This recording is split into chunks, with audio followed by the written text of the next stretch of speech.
تفسیر القرآن آج کا سبق سورۃ الانعام آیت نمبر 130 اور 131۔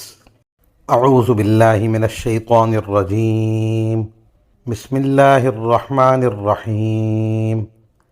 یا معشر الجن والانس الم یأتکم رسل منکم یقصون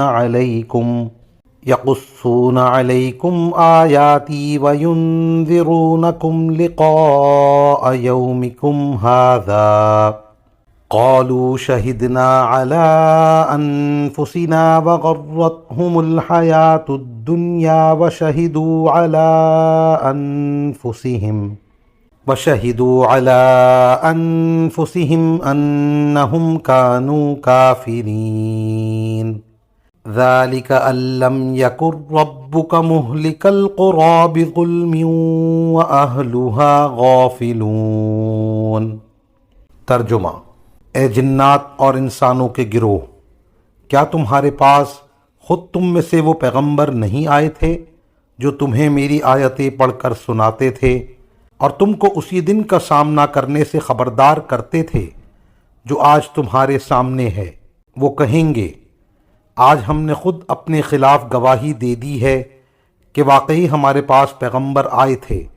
اور ہم نے انہیں جھٹلایا تھا، اور در حقیقت ان کو دنیاوی زندگی نے دھوکے میں ڈال دیا تھا، اور اب انہوں نے خود اپنے خلاف گواہی دے دی کہ وہ کافر تھے۔ یہ پیغمبر بھیجنے کا سارا سلسلہ اس لیے تھا کہ تمہارے پروردگار کو یہ گوارا نہیں تھا کہ وہ بستیوں کو کسی زیادتی کی وجہ سے اس حالت میں ہلاک کر دے کہ اس کے لوگ بے خبر ہوں۔ ان آیات کی تفسیر میں مفسرین کرام فرماتے ہیں، انسانوں میں تو پیغمبروں کا تشریف لانا واضح ہے۔ اس آیت کی وجہ سے بعض علماء کا کہنا یہ ہے کہ جنات میں بھی حضرت صلی اللہ علیہ وسلم سے پہلے پیغمبر آتے رہے ہیں،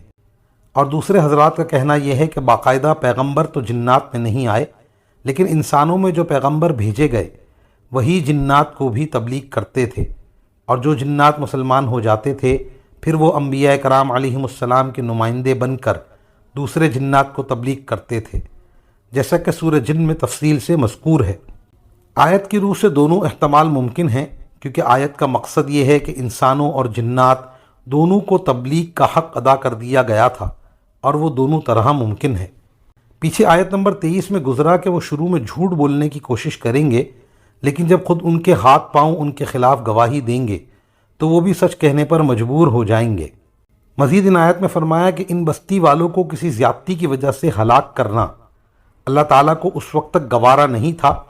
جب تک انہیں انبیاء کرام کے ذریعے متوجہ نہ کر دیا جائے، اور یہ مطلب بھی ہو سکتا ہے کہ اللہ تعالیٰ خود یہ زیادتی نہیں کر سکتا تھا کہ پہلے سے متوجہ کیے بغیر لوگوں کو ہلاک کر دے۔ وآخر دعوانا ان الحمد للہ رب العالمین۔